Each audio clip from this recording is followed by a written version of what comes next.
అంటే కొంతమంది ఎంత దుర్మార్గంగా ఆలోచన చేస్తూ ఉన్నారంటే, ఎన్ఎం శ్రీనివాసరెడ్డి నాయకత్వం వైద్యం విద్య అభివృద్ధి బ్రహ్మాండంగా చేస్తూ ఉన్నారు, మాదేం నడుస్తలేదు, మేము ఎమ్మెల్యేలం కావాలి, ఎట్లా కావాలి అని ఈ చిల్లర నాటకాలు ఆడుతూ ఉన్నారు. ఒక ప్రముఖమైన పేపర్ ఎంత దుర్మార్గంగా రాసింది. హైదరాబాద్లో అభిప్రాయ సేకరణలో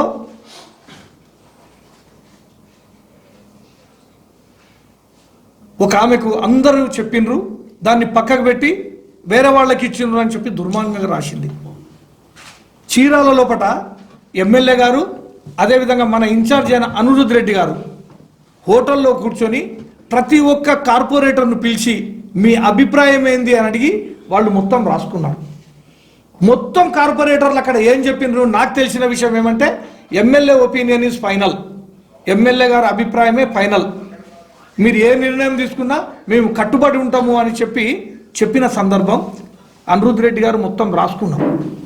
కానీ ఆ పత్రిక దుర్మార్గంగా ఏం రాస్తూ ఉంది, percentage of the corporators Prasanna అనేట ఆమె పేరు చెప్పిండ్రు, కానీ కావాలనే ఉద్దేశంతో ఆమెను పక్కకు జరిపి ఈ విధంగా ఈమెను మమతను తీసుకొచ్చిండ్రు అని చెప్పేసి పేపర్లు కూడా ఆలోచన చేయాలి, ఏం రాయాలి ఏం రాయకూడదు అని. అంటే ఒక యాదవ్కు ఒక ముదిరాజుకు మేయర్ పదవి ఇస్తే ఇంత రాద్ధాంతం చేస్తారా? చీరాల నుంచి హైదరాబాద్కి వచ్చిన తర్వాత అక్కడ రాత్రి 2-3 గంటలకు పైసలు వస్తారు కార్పొరేటర్లకు. అంటే పార్టీ నిర్ణయం ఫైనల్ కాదా, ఎమ్మెల్యే గారి నిర్ణయం ఫైనల్ కాదా? మీ ఇష్టం సార్ అని చెప్పి కార్పొరేటర్లు చెప్పిన తర్వాత ఇంకా కార్పొరేటర్లను కొనుగోలు చేయాలని చెప్పి పైసలు పంచుతారంటే ఎంత దుర్మార్గమైన చర్య. మా దాంట్లో ఉండే ముఖ్య నాయకులు ఎన్ఎం శ్రీనివాసరెడ్డి ఓడిపోవడానికి ప్రయత్నం చేయలేదా? మీకు అందరికీ తెలియదా? మహబూబ్ నగర్ పట్టణ ప్రజలందరికీ తెలియదా? ఎన్ఎం శ్రీనివాసరెడ్డిని కాంగ్రెస్ పార్టీని ఓడగొట్టాలని ప్రయత్నం చేసిన వాళ్ళు ఇప్పుడు పెద్ద పెద్ద పదవిలో కాంగ్రెస్లో ఉండి కాంగ్రెస్ను అనిశ్చితి చేయాలనే ఒక ఉద్దేశంతో ఈ విధంగా చేస్తూ ఉంటే ప్రజలు చూస్తూ ఊరుకోరు, వాళ్ళకి ఖచ్చితంగా గుణపాఠం చెప్తారు. మహబూబ్ నగర్ పట్టణ ప్రజలు కూడా ఒకసారి దయచేసి ఆలోచన చేయండి. పార్టీ అధిష్టానాన్ని ఒప్పించి వాళ్ళతోటి సంప్రదించి ఎన్ఎం శ్రీనివాసరెడ్డి గారు ఒక ఆలోచనతోటి వీళ్ళుంటే మహబూబ్ నగర్కు బాగుంటుంది అని ఆలోచన చేస్తే దుర్మార్గంగా రాత్రికి రాత్రి పేర్లు మార్చి ఇక్కడ ఏదో బీఫామ్లు పంపించి ఏదో మేము లబ్ధి పొందాలని చూస్తే ఎన్ఎం శ్రీనివాసరెడ్డి గారు అంత ఈజీ మనిషి, ఒక విద్యావంతుడు, ఒక విజన్ ఉన్న మనిషి. ఆ మనిషి ఎవరికేం చేయాలనేది ఆయనకు ఒక విజన్ ఉంది. ఆ విజన్ ప్రకారము ఎన్నిక చేయబడ్డది. ఇంకొక ముఖ్య విషయం, 1952 నుంచి కూడా ఇంతవరకు ముదిరాజ్ సామాజిక వర్గం నుంచి మేయర్ కాలేదు. అవకాశం వచ్చింది, అయ్యిండ్రు. అన్ని పార్టీల వాళ్ళు, టిఆర్ఎస్, బీజేపీ, ఎంఐఎం, ఇండిపెండెంట్ అందరూ కూడా యునానిమస్గా ఏకగ్రీవంగా ఎవరైతే ప్రపోజల్ చేస్తారో వాళ్ళని ఎన్నుకోబడ్డారు. మళ్ళీ ఒకవేళ వాళ్ళకు దురుద్దేశం ఉంటే నిలబడేది ఉండే. ఎంత దుర్మార్గమైన చర్య. నేను కూడా చీరాలకు వెళ్ళినాను. ఇంకొక ముఖ్య విషయం ఏమంటే, నా కూతురు ఒక advocate, MTech LLB gold medal న్యాయవాదిగా ప్రాక్టీస్ చేస్తూ ఉంది. నేను నా వార్డు నుంచి నిలబడ్డాను. గద్దల్లాక తోడేళ్లలాక మా పార్టీలో ఉన్న వాళ్ళు పైసలు పంపించి మద్యాన్ని పంపించి ఓడగొట్టాలని ఆలోచన. నన్ను కానీ మా లక్ష్మణ్ యాదవ్ను కానీ బెనర్ను కానీ ఇప్పుడు డిప్యూటీ మేయర్ సురేందర్ రెడ్డి గారిని గద్దల్లాక. ఏం సాంప్రదాయం ఇది? అంటే చదువుకున్న వ్యక్తులు అక్కడ ఓడిపోతే నేను మేయర్ని అవుతానే అంటే పైసలు చూసుకుంటే పైసలతో అన్న అవుతాయి అనుకుంటే ఎట్లా? రాత్రికి రాత్రి పైసలు పంచుతారు. ఇక్కడ మేము ఓడిపోవాలని పైసలు పంపిస్తారు. 20 లక్షలు మద్యము. ఏం సంప్రదాయం ఇది? ఇది కాంగ్రెస్ సంప్రదాయం కాదు. ఇది ఒక చదువుకున్న వ్యక్తులు చేసే సంప్రదాయం కాదు. ఇది మేమంతా హృదయంగా పర్ఫెక్ట్ ఉన్న వాళ్ళం. మోసాలు దగాలు అవన్నీ మాకు తెలియవు. ప్రజాస్వామ్యంలో ఉన్న వాళ్ళం. ఒక్కసారి ప్రజలు ఆలోచన చేయాలి.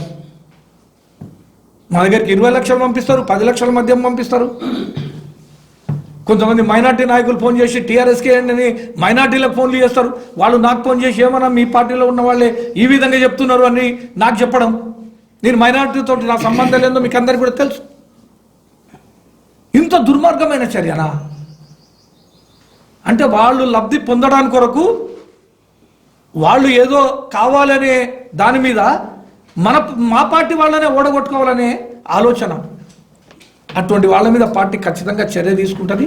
మేము కూడా ఏం కంప్లైంట్ చేయాలా, ఏం చేయాలని ఆలోచన చేస్తామని చెప్పి కూడా నేను తెలియజేస్తా ఉన్నా. మరి ఇలాంటి చర్యలా? దుర్మార్గమైన చర్యలు. ఎన్ఎం శ్రీనివాసరెడ్డి అనే ఎడ్యుకేటెడ్ మ్యాన్, విజన్ ఉన్న వ్యక్తి, డెమోక్రటిక్ వేళ అనిరుద్ రెడ్డి ఇద్దరు కలిసి హోటల్లో కూర్చొని ప్రతి ఒక్క కార్పొరేటర్ను పిలిచి అడిగినారు. మేము కళ్ళారా చూసినాం బయట నుంచి. ఒక నిర్ణయం అయిన తర్వాత కూడా మేము పైసలతోటి ఏదన్నా చేసుకుంటామంటే అది జరగదు అని చెప్పి ఎన్ఎం శ్రీనివాసరెడ్డి గారు నిరూపణ చేసినారు. కాబట్టి నేను ఒకటే మహబూబ్ నగర్ ప్రజలకు విజ్ఞప్తి చేస్తూ ఉన్నాను. ఎన్ఎం శ్రీనివాసరెడ్డి కరెక్ట్గా డెసిషన్ తీసుకున్నాడు, సామాజిక న్యాయాన్ని పాటించిండు.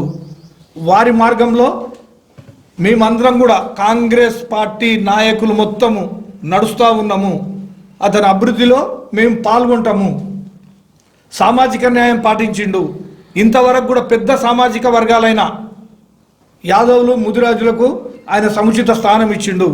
ఆ వర్గాలు కూడా ఎన్ఎం శ్రీనివాసరెడ్డి గారు వెంబడే ఉంటవి. మేమందరం కాంగ్రెస్ పార్టీని బలోపేతం చేసి రాబోయే కాలంలో కాంగ్రెస్ పార్టీ ఉంటేనే సముచిత న్యాయం జరుగుతుంది అని చెప్పి ఒక ఆలోచన ప్రజల్లోకి పోయింది. కాబట్టి దాన్ని మేము ఖచ్చితంగా ముందరికి తీసుకుపోతామని చెప్పేసి కూడా ఈ సందర్భంగా తెలియజేస్తూ, ఎవరైతే అపోజ్ చేస్తూ ఉన్నారో వాళ్ళకు నేను మళ్ళీ చెప్తా ఉన్నాను, ఇలాంటి చర్యలకు పాల్పడితే ఫ్యూచర్లో వాళ్ళ మనుగడ ఉండదు అని చెప్పేసి కూడా నేను ఈ సందర్భంగా అబద్ధ ప్రచారం చేస్తూ ఉన్నారు. అక్కడ లాడ్జ్లో అరెస్ట్ చేసిండ్రు, రాకముందుకే అరెస్ట్ చేసిండ్రు అని వాట్సాప్లలో గ్రూపులు. ఆనంద్ గౌడ్ గారిని ఎవరు అరెస్ట్ చేసిండ్రు? ఎవరు అరెస్ట్ చేయలే. అంటే దుర్మార్గమైన ప్రచారం. ఈ విధంగా ఆయన అరెస్ట్ చేసిండ్రు మాకు సింపతి వస్తుంది. బస్సులో ఉన్నాడు, బస్సులో అనిరుద్ రెడ్డి గారు వెంబడున్నారు. అక్కడ అరెస్ట్ చేయలేదు, అరెస్ట్ కాలేదు. ప్రచారం చేపించింది ఎవరు? పార్టీలో ఉండే నాయకులే. గద్దల్లాగా, తోడేళ్లలాగా. ఏందండి ఇది? ఏం సాంప్రదాయం మహబూబ్ నగర్లో? కాంగ్రెస్ పార్టీలో ఇలాంటి సాంప్రదాయం ఉండదు, జరగదు అని చెప్పేసి తెలియజేస్తా ఉన్నాం. నిన్న మొన్న జరిగిన కార్పొరేషన్ ఎలక్షన్లో కాంగ్రెస్ పార్టీని పెద్ద ఎత్తున కార్పొరేటర్లను గెలిపించినందుకు మామూలు ప్రజలకు మరియు మా కార్యకర్తలకు నమస్కారాలు తెలియజేస్తూ, మరియు కాంగ్రెస్ పార్టీ ఓ బీసీ బిడ్డ గుమాల మమతని మేయర్గా ఎన్నుకున్నందుకు మరియు డిప్యూటీ మేయర్గా సురేందర్ రెడ్డి గారిని ఎన్నుకున్నందుకు పార్టీ తరఫున మా ఎమ్మెల్యే గారికి కృతజ్ఞతలు తెలియజేస్తూ, మా కార్పొరేషన్లో మేము కూడా అభ్యర్థిని అనుకొని వాళ్ళు నన్ను కూడా ఓడగొట్టడానికే కొంతమంది ప్రయత్నం చేశారు. నేను ఆల్రెడీ మూడా చైర్మన్ ఉన్నా, మళ్ళీ ఇంకోటి ఆశించడం తప్పు. వాళ్ళు ఏంటంటే నేను కూడా మేయర్ అవుతా అనే ఉద్దేశంతో మా పార్టీ పెద్దలు ఎవరైతే మేయర్ అభ్యర్థి అనుకుంటున్నారో వాళ్ళందరూ డబ్బులు పంపించి, మద్యాన్ని పంపించి, ఒక మైనార్టీ ఒక పిల్లగాన్ని తీసుకొచ్చి నిలబెట్టి నన్ను ఓడగొట్టడానికి ప్రయత్నం చేశారు. నా ప్రజలు కూడా నా వెంటనే ఉన్నారు. కొంతమంది దుర్మార్గులు, ఎందుకంటే నేను పార్టీ 1989 నుంచి ఈరోజు కూడా కాంగ్రెస్ పార్టీలోనే ఉన్నా. ఎవరు గెలిచినా కాంగ్రెస్ పార్టీ ఏ నాయకుడు ఒక సీటు పెరగాలనే ఉద్దేశంతో మేము ఆలోచన చేస్తాము. వేరేని గెలిపేనికే ప్రయత్నం చేయము. ఎప్పుడు కాంగ్రెస్ పార్టీ నాయకులే, కాంగ్రెస్ పార్టీ కార్పొరేటర్ గెలవాలనే ఉద్దేశంతో మేము ప్రయత్నం చేస్తాము. అయితే ఈ మొన్న జరిగిన ఎలక్షన్లో ప్రజలు నా వెన్నంటే ఉన్నారు. ప్రజలు కూడా అందరూ కూడా నాకు సపోర్ట్ చేశారు. కొంతమంది దుర్మార్గులు ఆడ హిందూ ముస్లిం ఫీలింగ్ తీసుకొచ్చి వాళ్లకు నిర్మూడ నుంచి డబ్బులు పెట్టినా, హిందువులకు పెట్టినా, ఏ కష్టకాలంలో కూడా వాళ్ళు నా వెన్నంటుండి వాళ్ళకు కూడా అర్ధరాత్రి కూడా పనిచేసిన. కానీ కొంతమంది దుర్మార్గులు వచ్చి బయట నుంచి వచ్చి డివిజన్ చేసి గెలిపియాలని, నన్ను ఓడగొట్టాలని ప్రయత్నం చేశారు. దాంట్లో 100% రైట్. ఎందుకంటే వాళ్ళు నన్ను ఓడగొడితే ఏమవుతుందో చెప్పండి. నేను మేయర్ అభ్యర్థినే కాదు, నేను ఆల్రెడీ 3వ చైర్మన్ ఉందని మళ్ళీ ఆశించే వ్యక్తిని కాదు. నాకు పార్టీ ఏం చెప్తే అదే పని చేసుకుంటున్నాను. ఈ కొంతమంది కల్తీ నాయకులు జొర్రి ఓడగొట్టాలంటే ఏముంటుంది, ఒక సీటు తగ్గుతుంది అంతే తప్పితే ఏముండదు. ఈరోజు కూడా కాంగ్రెస్ పార్టీ నాయకులు ఎవరైతే మొన్న ఎన్ఎం శ్రీనివాసరెడ్డి గారిని ఓడగొట్టాలనుకున్నారో వాళ్ళందరూ కూడా మరీ మమ్మల్ని ఓడగొట్టాలని ప్రయత్నం చేశారు. ఈడ నిలబడ్డలు ఎవరు మేయర్ అనుకున్నారో వాళ్ళందరూ కూడా గోపాల్ యాదవ్ని ఓడగొట్టాలనుకుంటారు. అక్కడ డబ్బులు పంపిస్తారు. ఎంఎస్ఆర్ నిలబడితే ఎంఎస్ఆర్ దగ్గర డబ్బులు పంపిస్తారు. బుర్జు సుధాకర్ రెడ్డి నిలబడితే ఆడబోయి డబ్బులు పంపిస్తారు.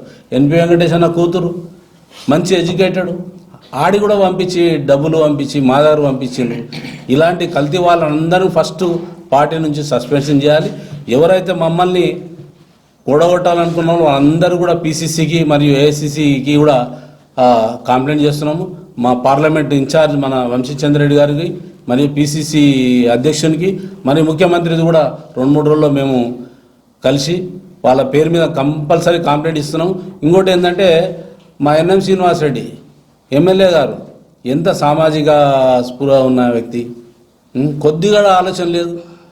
ఎక్కడ తిరిగే బద్నాం చేయాలి, బూరద జాలనే ఆలోచన ఉంటుంది. ఎప్పుడు కూడా పోయినసారి ఎలక్షన్లో కూడా ఎవరెక్కడ చేసినారో ప్రజలందరూ తెలుసు.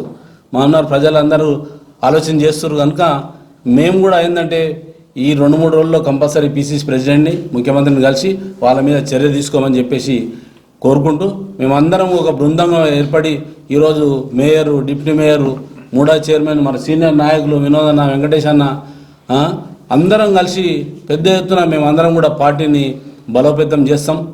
ఎందుకంటే వాళ్ళకు పార్టీ లెక్క ఉండదు. వాళ్ళు ఎక్కడ తిరిగి కొంతమంది అవతల పార్టీ వాళ్ళు చెప్తేనే వినాలని ప్రయత్నం చేస్తారు. మా దగ్గర కూడా బీజేపీని డ్రాప్ చేయించి టీఆర్ఎస్ని నిలబెట్టించి ఒక మైనార్టీ నిలబెట్టించి ఓడగొట్టే ప్రయత్నం చేశారు. సరే, ప్రజలు ఏం నిర్ణయం తీసుకుంటే దాన్ని మేము శిరస వహిస్తాం. మరియు ప్రజలనే ఉంటాము. ప్రజలు కూడా నాకు సపోర్ట్ చేసిన నా కార్యకర్తలకు, నా వార్డు ప్రజలకు అందరూ కూడా కృతజ్ఞతలు తెలియజేస్తూ ఈ దుర్మార్గులను ఎవరైతే పార్టీ వ్యతిరేకం చేసినారో వాళ్ళ మీద పార్టీ కంపల్సరీ చర్య తీసుకోవాలని కోరుకుంటూ